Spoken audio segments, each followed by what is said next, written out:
नमस्कार, मैं नीतीश शर्मा और आप देख रहे हैं पंजाब केसरी टीवी। जिस बजट से आम आदमी को राहत की आस थी, जिससे मिडिल क्लास को टैक्स में सुकून, युवाओं को नौकरी की उम्मीद, किसानों को सम्मान और छोटे व्यापारियों को सहारा मिलने की चाह थी, वही बजट आज सवालों के घेरे में है।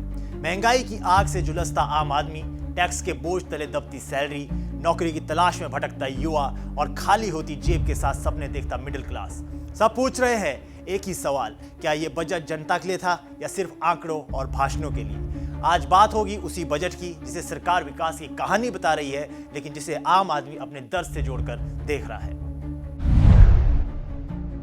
बजट 2026-27 में आम आदमी को ज्यादा निराशा इनकम टैक्स को लेकर हुई। पिछले साल 12 लाख तक इनकम टैक्स फ्री होने की बात से लोगों को उम्मीद थी इस बार स्टैंडर्ड डिडक्शन 80C की लिमिट या होम लोन के ब्याज में कुछ राहत मिलेगी, लेकिन ऐसा कुछ नहीं हुआ। महंगाई लगातार बढ़ रही है, सैलरी पर टैक्स पहले की तरह कट रहा है और जेब पर तुरंत कम बोझ करने वाला कोई कदम नजर नहीं आया। रोजमर्रा के खर्चों को लेकर भी बजट से कोई सीधा फायदा नहीं मिला। गैस सिलेंडर, पेट्रोल, डीजल, सब्जी, दाल, चावल जैसी जरूरी चीजें आम आदमी के घर के बजट पर सबसे ज्यादा असर डालती है।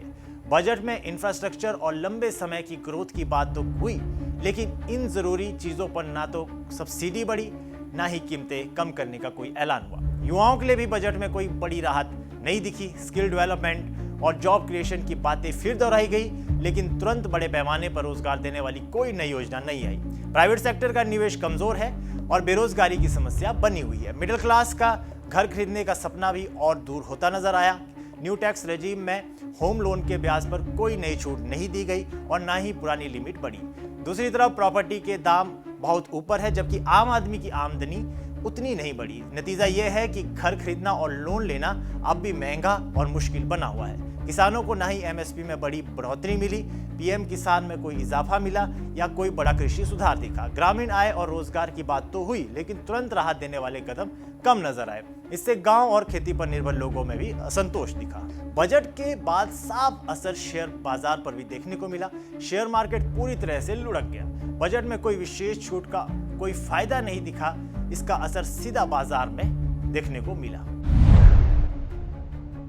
बजट के बाद शेयर बाजार में बड़ी गिरावट देखने को मिली। सेंसेक्स 800 से लेकर 2300 पॉइंट्स तक गिरा। निफ्टी 24,800 से 25,000 के नीचे चला गया। इसका सबसे बड़ा कारण STT यानी सिक्योरिटीज ट्रांजैक्शन टैक्स में बढ़ोतरी रही।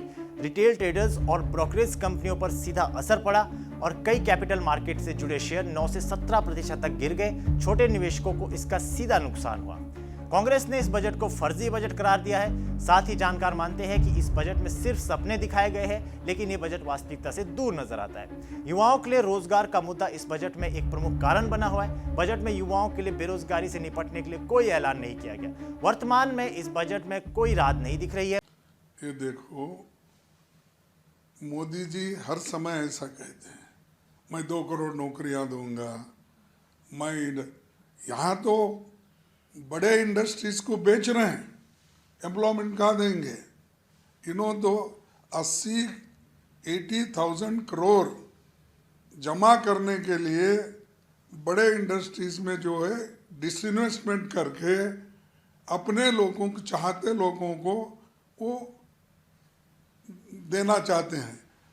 और ये मंशा उनकी क्या है कि एक तो एम्प्लॉयमेंट ख़त्म करना, एक तो वीकर सेक्शंस, गरीब तबका जो पब्लिक सेक्टर में नौकरी में जाते थे, उनके नौकरियां ख़त्म करना, ये उनका मंशा है। और इन्हों क्या विकसित भारत करते हैं। वहीं समाजवादी पार्टी के नेता अखिलेश यादव ने बजट पर सवाल उठाते हुए कहा कि सरकार को पीछे मुड़कर देखना चाहिए। जो वादे किए गए थे वे पूरे नहीं हुए। अच्छा बजट वही होता है जो गरीब के चेहरे पर मुस्कान लाए, और इस बजट में सरकार उनमें सफल नहीं दिखी। कुल मिलाकर इस बजट को आम आदमी के लिए राहत देने वाला नहीं माना जा रहा है। लॉन्ग टर्म ग्रोथ की बातें तो है, लेकिन महंगाई, टैक्स, नौकरी और रोजमर्रा की परेशानियों पर तुरंत असर कम दिखता है। ये बजट एक तरह का ड्रीम है जिसका वर्तमान की वास्तविकता से कोई लेना देना नहीं दिख रहा है। फिलहाल आम आदमी, जो देश की कुल आबादी का 90% है, वो अपने आप को इस बजट से बाहर देख रहा है। अभी के लिए इस खबर में इतना ही। देश और दुनिया की बड़ी खबरों के लिए देखते रहिए पंजाब केसरी टीवी। हमसे जुड़े रहने के लिए हमारे YouTube चैनल को सब्सक्राइब करें और नई वीडियो की नोटिफिकेशन के लिए बेल आइकॉन को दबाएं।